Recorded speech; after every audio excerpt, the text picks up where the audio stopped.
Welcome. Oh, I'm sitting behind my camera, huh? How's it been? Happy Monday. I am still working on my setup. I've got my map turned around and I think I get better contrast overall, but the jewelry still sort of lost on the table. So I'm working that up. Maybe I'll get like a piece of paper or something that I can put it on just for showcasing. Hold on. Should have done that before going live. I didn't even think of it. This is where I do my my sketches and designs and such. So just open a white page and see what that does. So if we put that here, so if I put pieces down, maybe that's not a half bad idea. Maybe just get like a piece, not two. Alrighty.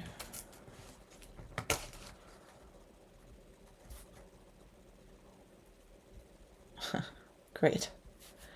I have like my iPad next to me so I can see my stream manager, but it's cutting off the top of the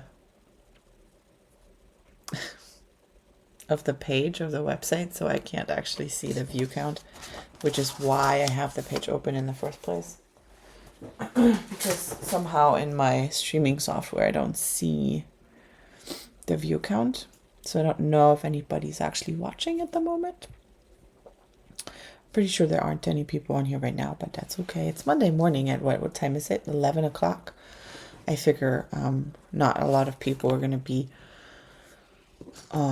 able to watch a live chat, a live stream right now, and that's okay. I post all of these videos to YouTube after, which is great because you can just rewatch it there. The downside is we can't chat, so I'm working on figuring out sort of a more regular schedule so it's easy to know when I might be coming online. But one of my things is that I love being able to just be spontaneous and kind of shift my work the way I need to for, my child's doctor's appointments and such. So I'm not sure I'm going to be able to be super specific in a schedule, but I might be able to put some times up that I'm definitely going to be streaming, and then I might be streaming more than that. So that's maybe where it's going to end up, but we'll see. So last Friday was the last time I streamed, is when I made this little spiral, which is going to be turned into an earring. And today I want to make the second one. So this is just obviously just one. And usually when I make earrings, I like to not do too much ahead on one earring, but sort of parallelize the steps so that I can really make sure I replicate them the same way on each earring. But with this, it was sort of a test, a prototype to see how I could do it. And so I went ahead and made this one all the way, other than the loop. And so today I'm going to have to basically replicate, make sure that I get it the same way. If you were watching the stream, maybe on my YouTube or something, you might have seen that it's slightly different. I did make some adjustments. I did move the top and the bottom sort of into the center of the spiral, if you can see that, rather than having it on the outside, because I think that will hang better at the end. Like if you think about the earring hanging, right, it'll be better to hang in the center than on the side of the spiral. So that's what I did, and now I'm going to work on the second one, which is mostly just weaving. So I have this piece of wire that, it's a little tight here. I pre-balled the ends with a torch, and now I'm using a modified sumac weave to weave them together.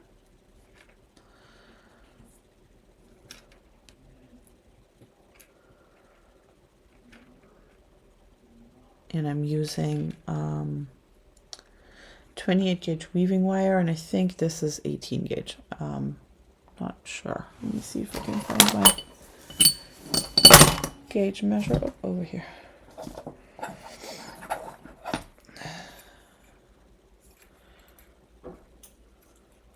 Yep, it's 18 gauge. And I'm using sterling silver, but you could do this in whatever. Whatever you would like. So Monday morning,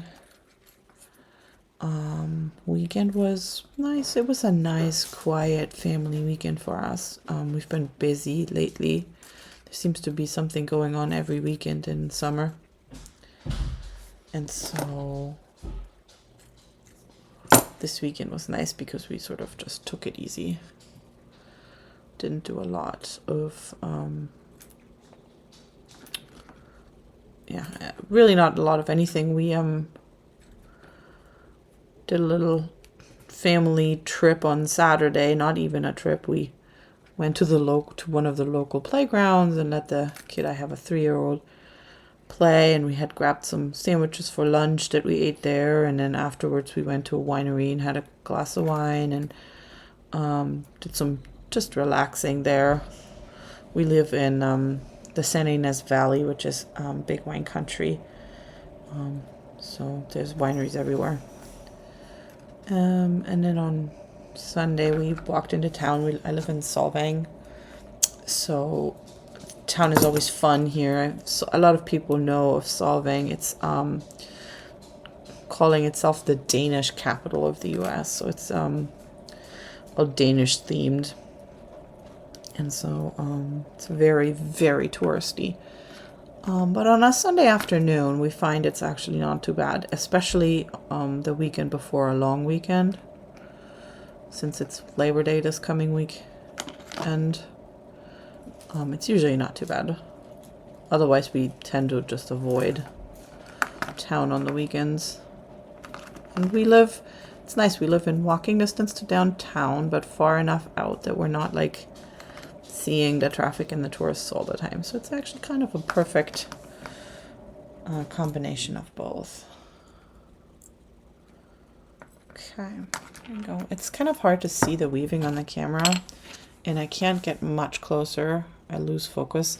I have earlier I have this macro lens. I can try that out if you wanna. Let me turn off my main camera for a second, and I'm gonna show you what that would look like if you wanna see, and then I can show you some of the weaving. Okay.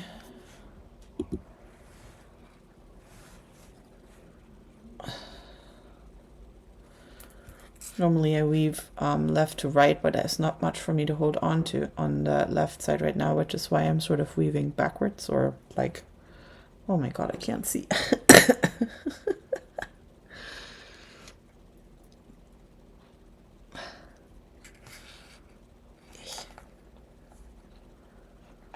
There we go.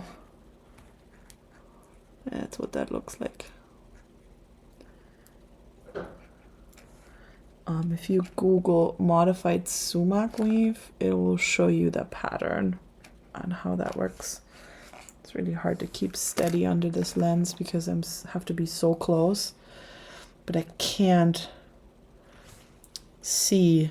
The screen of my iPhone is black because it's basically streaming to my computer. So hold on, let's see.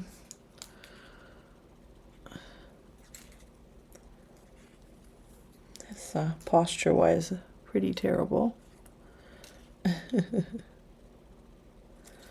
So I think it's not worth using this to really work under, but I can use it occasionally to show you the details. So this is what that looks like. And now I'm taking that lens off again. Here we go. I technically have a macro lens on the phone, but in this mode, I don't seem to be able to activate that. So, you know.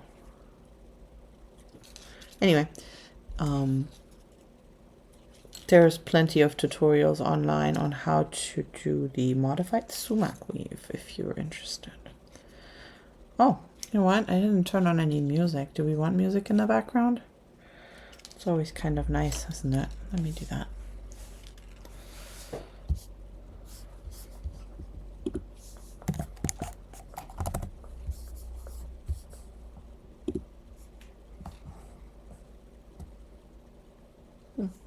And save it. That's a bummer.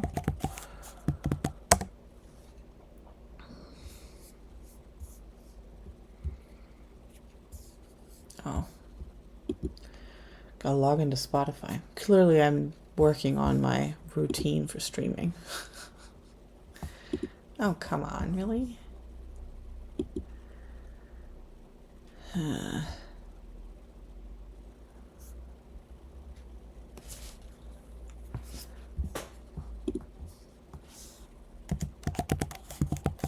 Swear to God, I signed up for this the other day. All right, there's no music right now.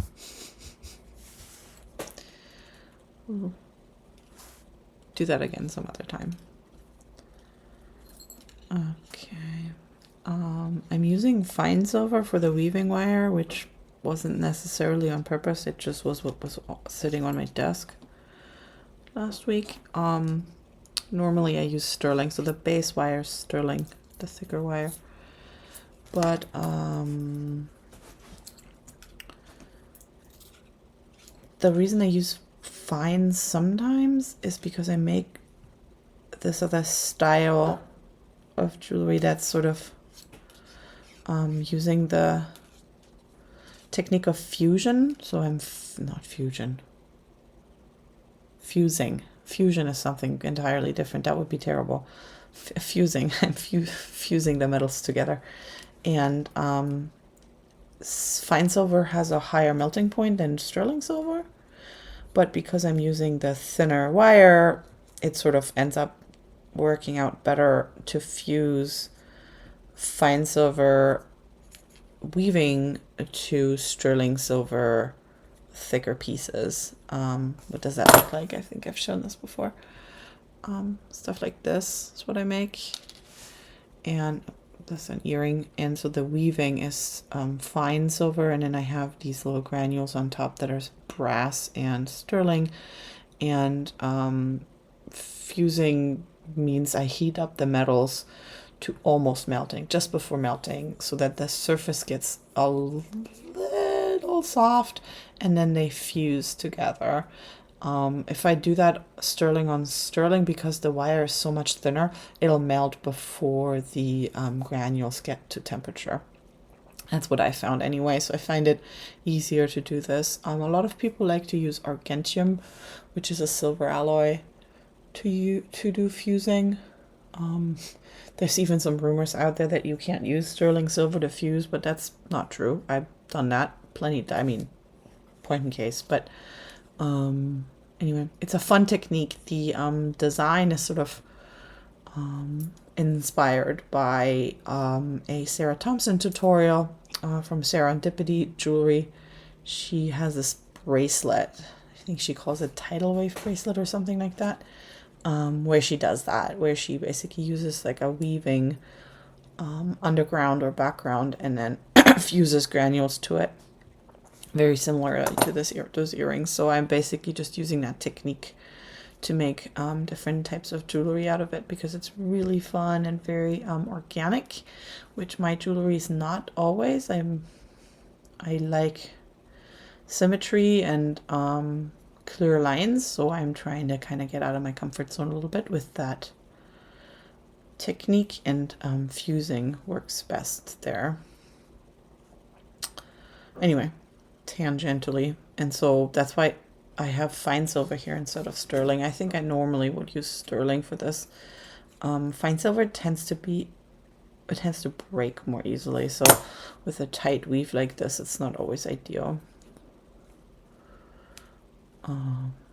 But yeah, it's all things that I figured out as I used materials and looked up information. So it's always an interesting thing when you're teaching everything to yourself. Even if there are so many tutorials out there, if you don't know what to ask for, or that a thing exists, then you can't ask for it, right? So it's kind of like an interesting conundrum sometimes.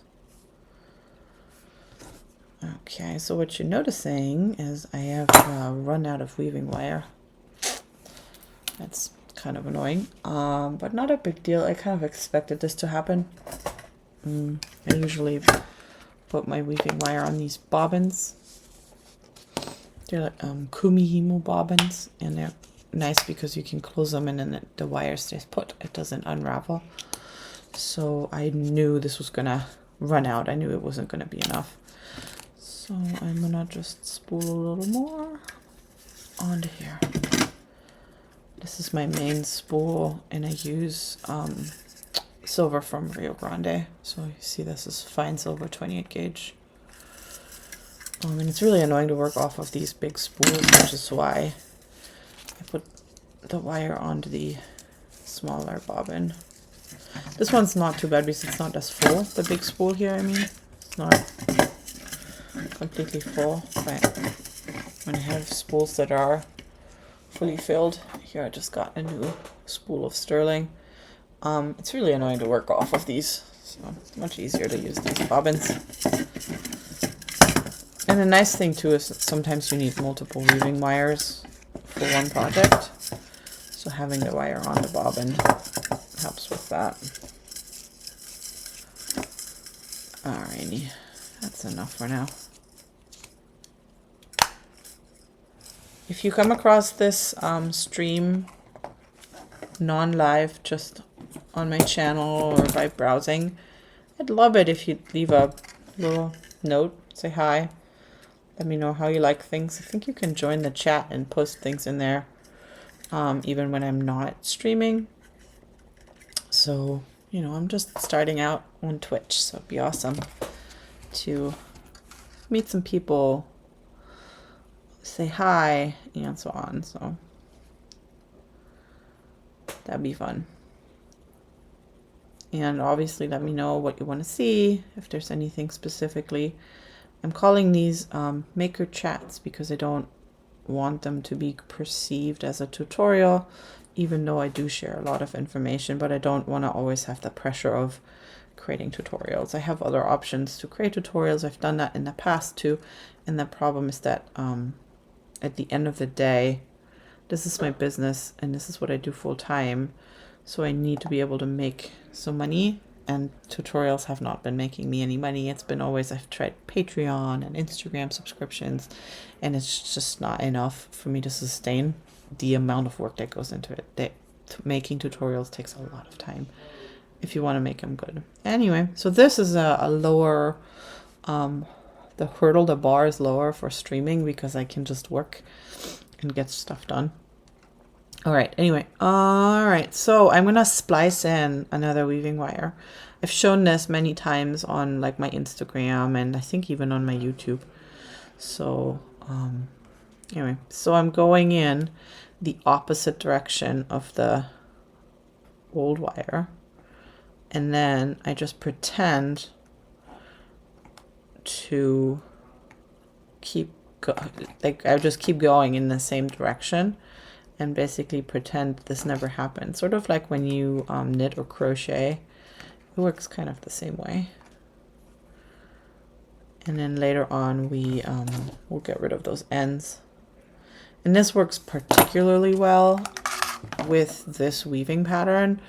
It's not so great with other weaving patterns. It kind of depends a little bit on how tight the pattern is.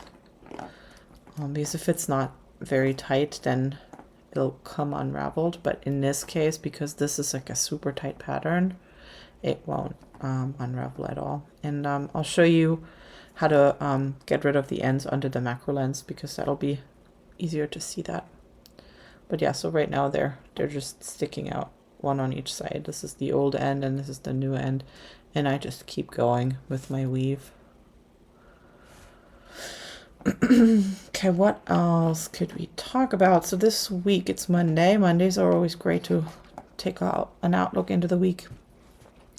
Today is the last day of my summer clearance sale. Today being Monday, August 28th. I ran a big clearance sale over the weekend. because I'm trying to make some space and, you know, raise some funds to work on a new collection. And August is always terrible for jewelry sales. I gotta tell you that. Anyway, so if you're watching this in time, it might be worth checking out my website and taking a peek. I might actually even extend it into Labor Day, which is this coming weekend. Anyway, so that's still going today, and then tomorrow I actually am starting a new job because this job unfortunately hasn't been as fruitful as it was last year. This year's just been abysmal for my business, and so I am starting to work at a store here in Solvang for a couple days a week just to get a little extra income. So tomorrow will be my first day. I'm very excited. I'm also actually looking forward to it because I've been working by myself for the past, since my daughter was born, for almost 4 years now, before in December. And you know, I don't get out of the house much, and I just sit in my little office, and I love the work I do, but I'm a little lonely. And so I'm looking forward to kind of getting out of the house and talking with people again. And so that'll start tomorrow. It's called the Copenhagen House. And yeah, it's a store. They sell Danish products. I used to work at IKEA in my previous life, so to speak. And I have a degree, a German degree in retail sales. So I'm actually kind of looking forward to going back into that. I also have a degree in computer science, which is what I did after IKEA, is I studied computer science. So I gotta tell you, computer science is the better choice if you want to make more money. Retail sales does not pay very well, but I love doing it. It's fun. And the nice thing is this one is like super flexible. When you're working in the software industry, it's kind of hard to find a job where you can work, say, 10 to 20 hours a week. It's really difficult. So this is working better for my family and my business and myself right now. So yeah, that's what I'll do tomorrow is my first day, and then on Thursday my second day, and then I'll probably be coming back to stream on Wednesday, probably more towards the afternoon, maybe 2 or 3 p.m. I'll try to put it in the schedule ahead of time. And then Friday will be fun.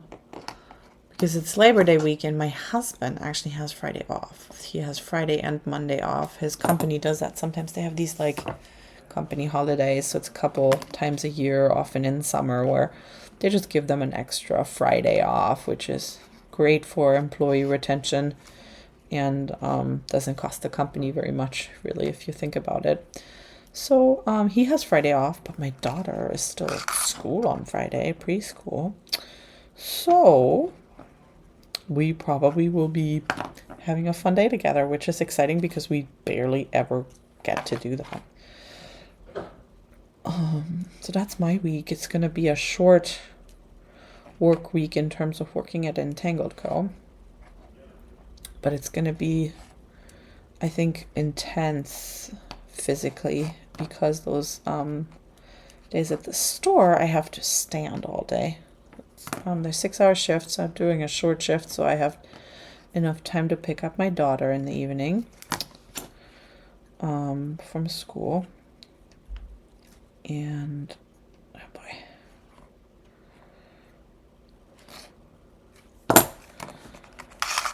But still, I'm not used to standing 6-hour stretches, so that'll be interesting. But I think it'll be good too.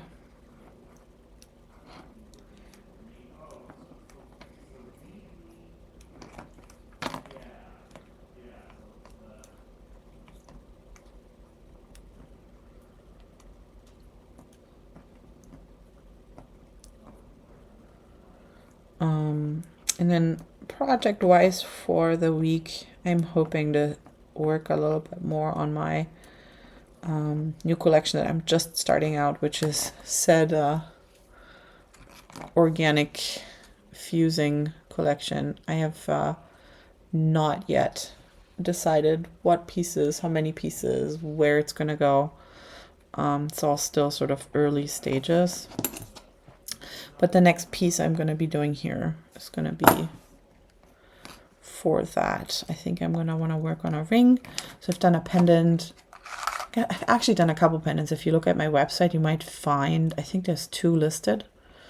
At least one that even has a little sapphire stone set into it. So I've released a couple random pieces here and there, but I want to make it like a full collection. So that will be my focus for the next really few weeks, even months. I'm gonna be, ooh, slipped. Did you see how I slipped there? That's why I'm using nylon jaw pliers, because if I were to slip like that with metal pliers, I would scratch up the weave and even potentially break it. Anyway, right, collection focus. So my plan is to have a nice amount of pieces done excuse me, in that collection.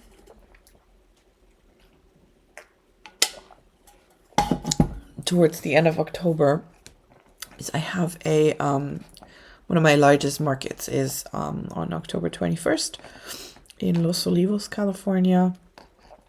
Day in the Country, it's called. It's a really fun event, so if you're anywhere in the vicinity, it's worth checking out. But anyway, that's my sort of biggest market of the year, where I make the most sales usually.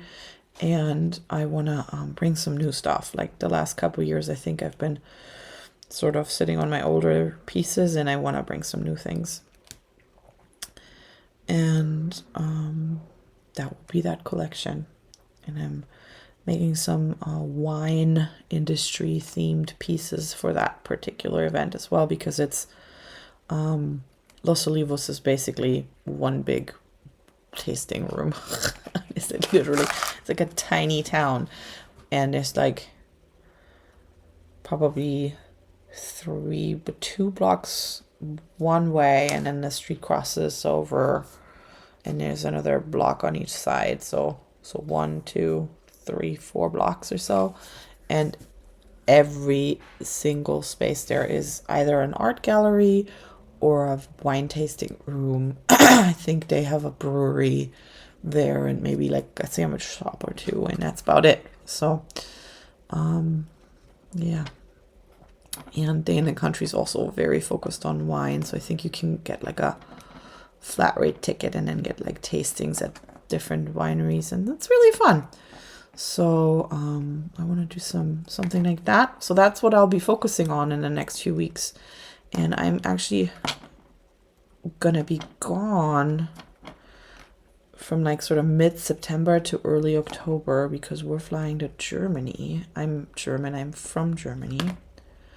So my family, my husband and my kid, we're going to Germany. First time for my daughter to be flying ever, and we're taking her on a 11-hour flight. It's gonna be fun. So I can't get in there anymore to compress the weave, to push the weave down with my pliers. There isn't enough space here, so I'm using like the tip of wooden skewer. Is it easier to see on here or on here? I'm not sure. Maybe here. To push it together, because my fingernails are not strong enough in this case to push that down. There we go. And then I'm just probably gonna end. So you see that one side is a little longer. That's okay. Similar here. This one's a little more long than this one, but I'm not gonna cover the whole stretch. I'm gonna just leave that bare. But to secure the wire, I'm gonna do about 3 or so rotations, maybe 4. Alrighty. Now let's get rid of these guys. And I'm leaving the actual start and end on there right now. Oh, look at that. They're in opposite directions. There. Because if you've seen the last video, once it's shaped or while it's shaping, the ends tend to move a little bit. So I'm going to shape it first, and then I'll take care of the wire ends. But this in the middle I want to take care of now. So I'm going to clip on the macro lens so you can see that better. But I'm going to pause the video because it's going to be a little shaky until the lens is on. So off is easy, but on is a little shaky. So I don't want you to get sick over here watching my stream. That wouldn't be good, right? Okay, here we go.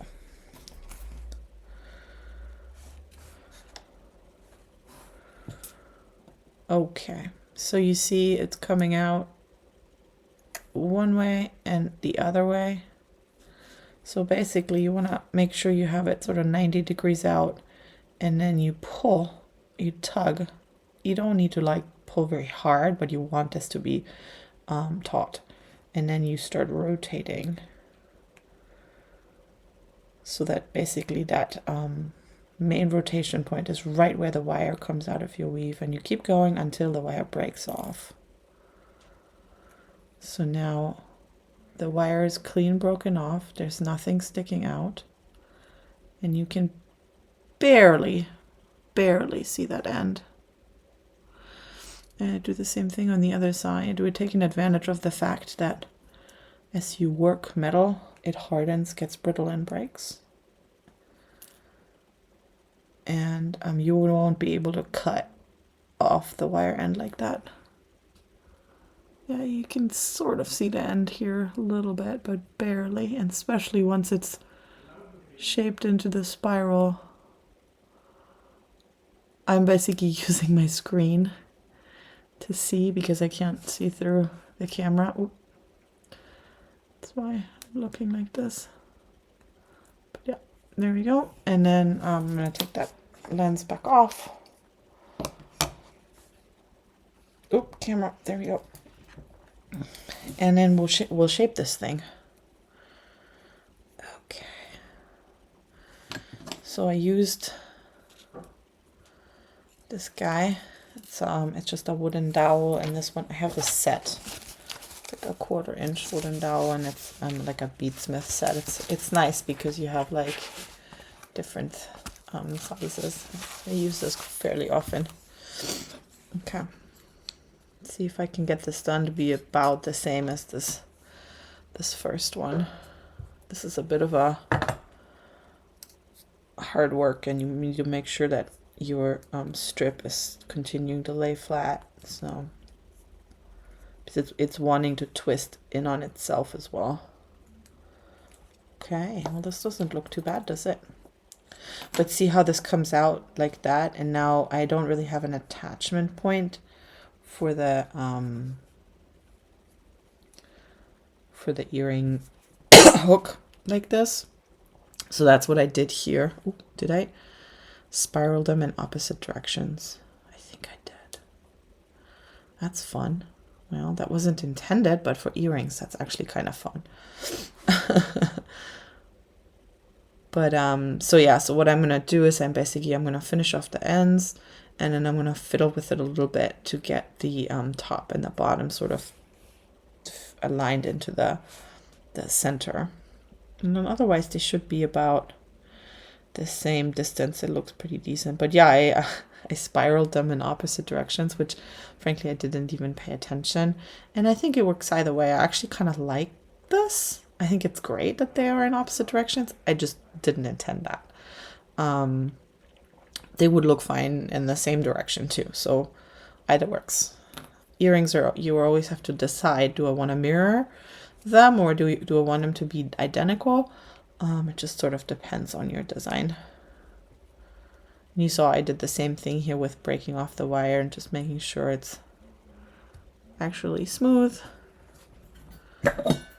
And then down here, the way the wire comes out, I don't have the option to do that, so I'll be cutting it off. So I cut and then I tug. Tug, tuck. There you go.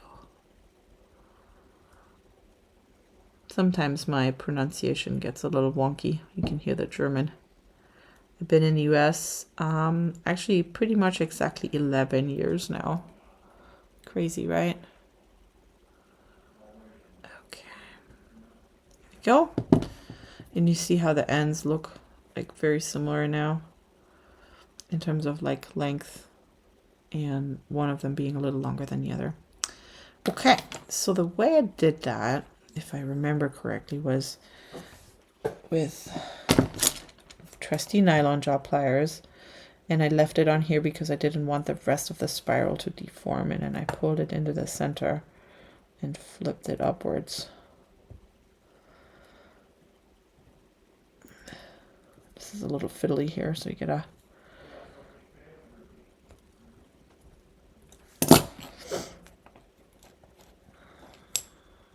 and then I'm bringing them together just to make sure that they're, you know, somewhat similar.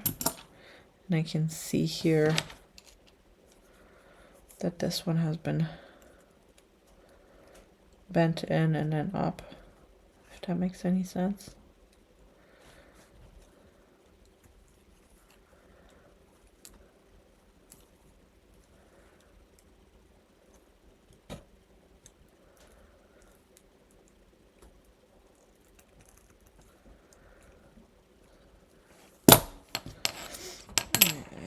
It's got a little bit more tight there, so I'm gonna see if I can get that actual spiral down there opened up a little bit. And you gotta be careful here not to do too much work, and that's probably pretty good. Let's see if I can get this just straightened out a little bit more.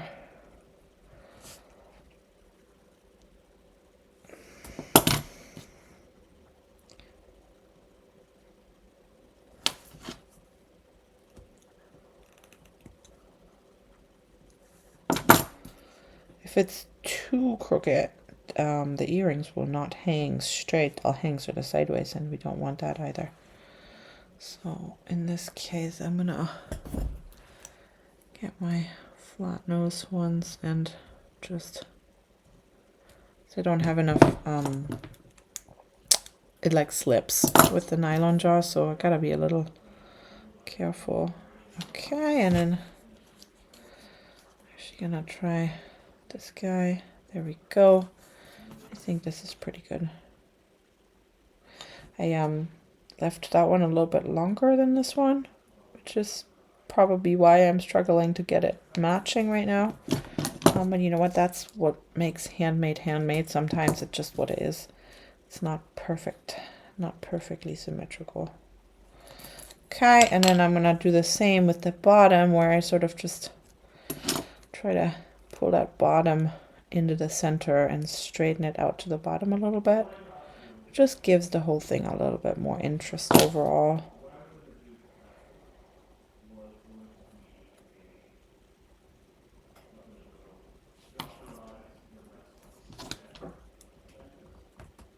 It's like sometimes the little details, you know, that just make the difference.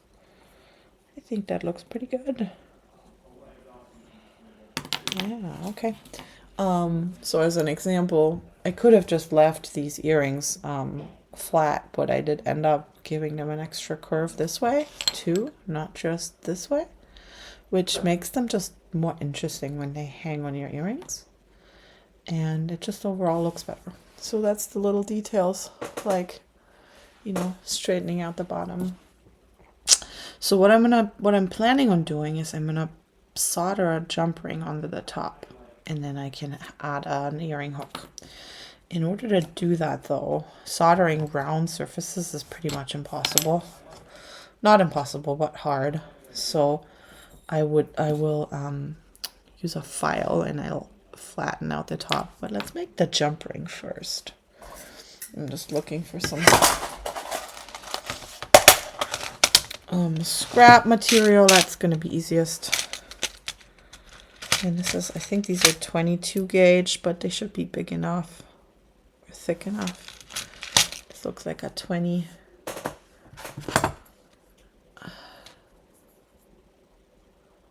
That's a 20 gauge. And that's a 22 gauge. Maybe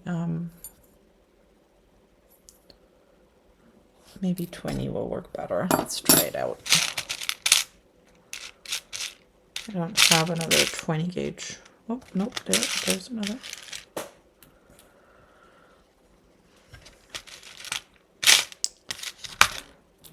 Oh, that's 20 gauge too. Look at that. And then this one's another 22. See. Let's see. I'm looking now for my bail making pliers over here. I always have all my pliers like out like this because it's much easier to find stuff or like to work, because I constantly pick up a different pair of pliers. If I were to put them back on the stand, which is just right here, every single time, it would just drive me nuts. So I keep them sitting on the desk. Okay, let's see. I'm trying to keep these fairly small because I don't want them to be super overpowering in the design. I actually, in fact, hate the look of jump rings and round things. So we'll see. I don't think we need more than this because we just need to be able to get an earring hook through, which tend to be pretty small. So there we go. Oop. So I just coiled this up on my bail making pliers just on the smallest step. And then I'm just gonna basically just cut with my, come on.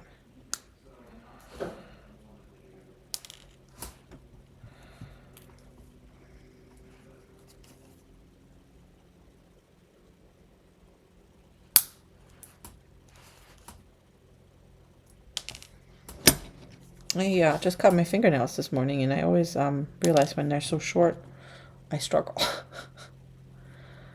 Anywho, here we go.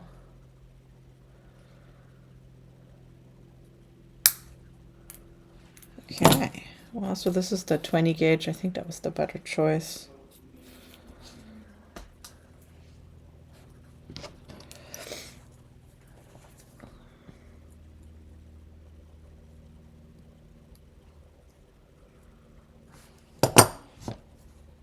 And I'm just making basic jump rings.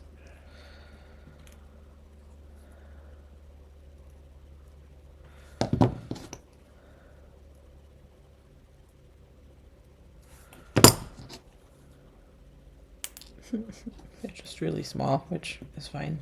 Don't need them to be very big. In fact, I'm actually wondering now if they're bigger than they need to be.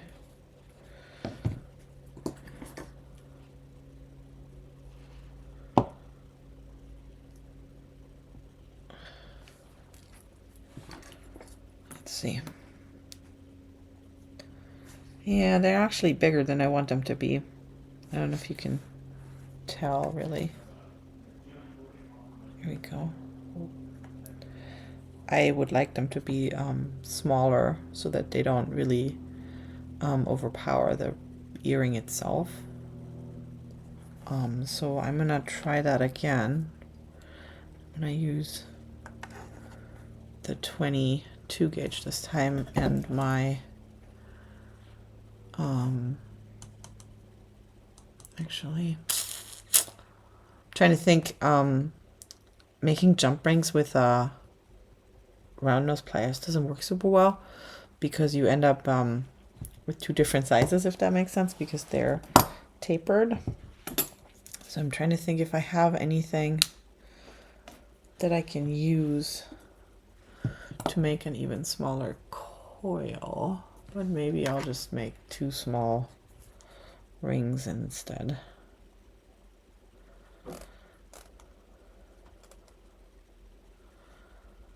This is starting to get like into places where it just gets really tricky because of the size, and I'm not experienced enough to know maybe a better way to do it, if that makes sense. So this is my way of like figuring this out. See, now this might be too small. I'm not even sure I can solder that. I'll probably melt it before it's soldered.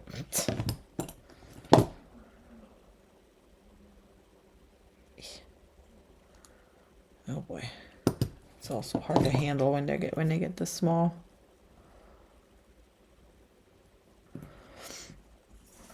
Yeah, and this is better, but it's probably too small now. So if I have my, here, I'll just use the earrings I'm wearing as an example again. So these are ear wires that I would probably use. Yeah, okay. Well, they're just big enough, but like really at the end of the day, I think it needs to be bigger than that. Oh, I've got a wire sticking out here on my earring. That's not cool.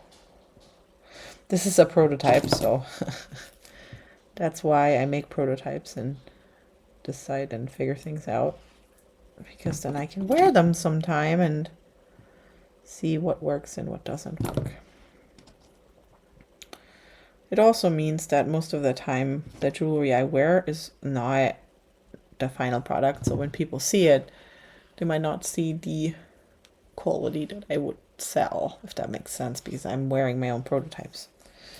Okay, so let's think about this. Is there a different way to do this?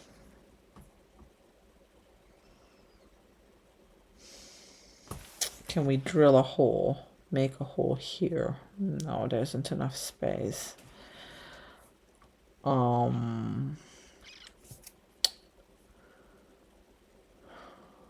Let's try again with the 22 and just make it a little bit bigger.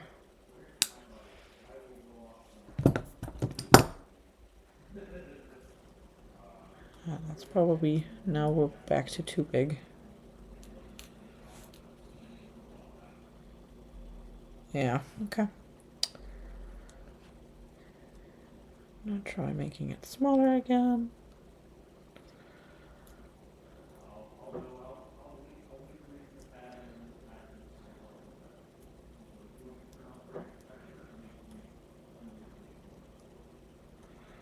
Not ideal to do that with the, okay, this seems pretty good. Can you see that? Okay, let's see. Sometimes I think I should just flip and buy jump rings in different sizes. But it's also like such a good way to oh no, did I just cut it with the wrong side? Totally did, darn. Alright, let's do one more new. It's such a good way to like use your scraps, and it gives you the flexibility to make your jump rings the size you need them to be rather than the size that a company might sell, if that makes sense. But it's definitely more work, and sometimes that work might not be worth it. But for me right now, since these are sort of one-off earrings, it's worth it to me. Okay. Oops. I know this way. I'm always hiding behind here. There was that 90s TV show. What was it called?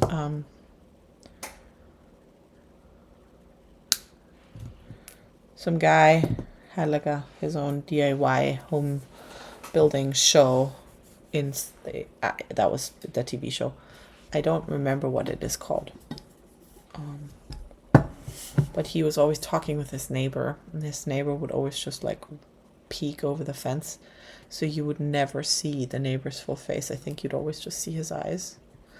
And it was sort of the joke. So even when he like came over to visit, you would always just see like the top half of his face. It was pretty funny.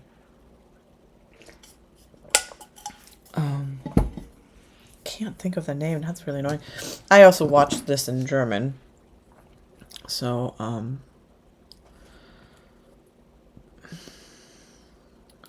but it's an American TV show. Okay, let's see. How does that look? I don't know. These are not actually that much smaller than these, but I definitely like the thinner wire, but I'm still not happy with the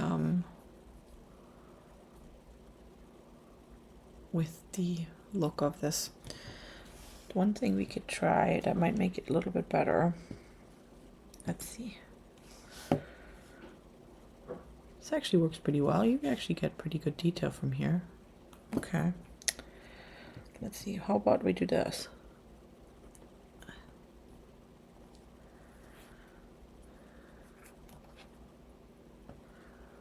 Okay, I like that better. I think what I don't like is that it's like wider than the base. This way it's not wider. So that could be something I can see. And I think I have an idea, if I were to make this design again, on how to build it in. So I could easily hammer out that end first so that I have a bit of a flat end, and then I can make a hole in it with a hole punch or a drill, and that'll be I think the cleaner option and easier too, because this is going to be a nightmare to solder. This one.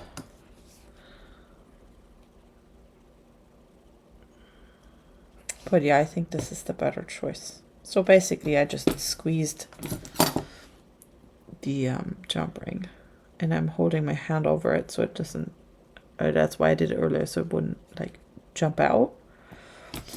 But no, this is pretty good. Okay. Yeah, this is what we'll use. Oh, nope. Too much.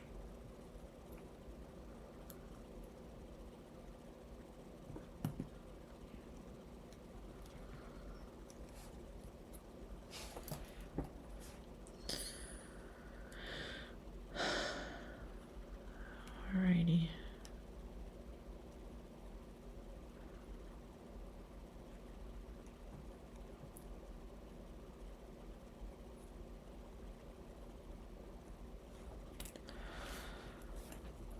The other jump rings here, since they're just fine jump rings, I'm just gonna put them back in my scrap bin. Totally reuse them for other projects. There we go. Future Sandra will be happy if she finds some jump rings already made for her. Okay. Okay, I see.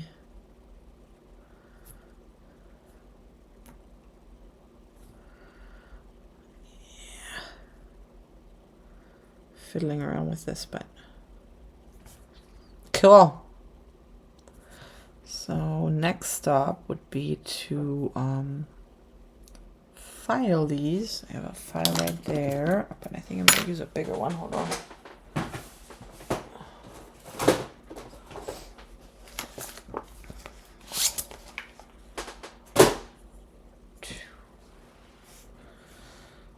Because yeah, so it's basically a curved surface, and soldering curved surface against curved surface doesn't work super well. So I've learned just giving that a couple of taps with a file so that you basically have like a flat surface up top here will make your soldering much easier, much more straightforward.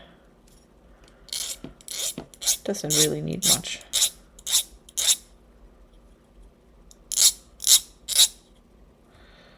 The same for these teensy tiny.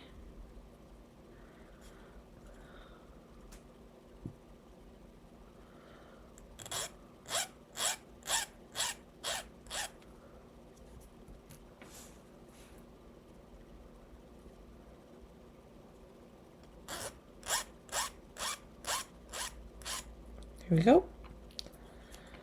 Okay. All right. So in order to solder these, I'm gonna have to get my soldering all set up. and show you the setup if you're interested. Oh, the camera moves. Here's my soldering setup.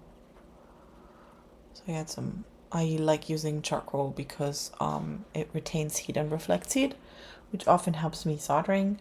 And then here's my torch and my pickle pot, but none of it is turned on right now, so I'm not gonna do the soldering live. Yeah, well, this was fun chat. I'm gonna finish the soldering off camera, and then I will be showing you how these look on Instagram in a few days. So if you're interested in the finished product, tune in. Although I'll probably, next stream I'll probably show them off too. I might come back online this afternoon depending on how the day goes, and I'll definitely be back on Wednesday. Okay, well, thanks everyone for tuning in, or no one for tuning in, but that's okay. If you watch this later on, thank you for that, and leave me a follow, leave me a chat, and send me a message, say hi. That'd be awesome. All right, bye.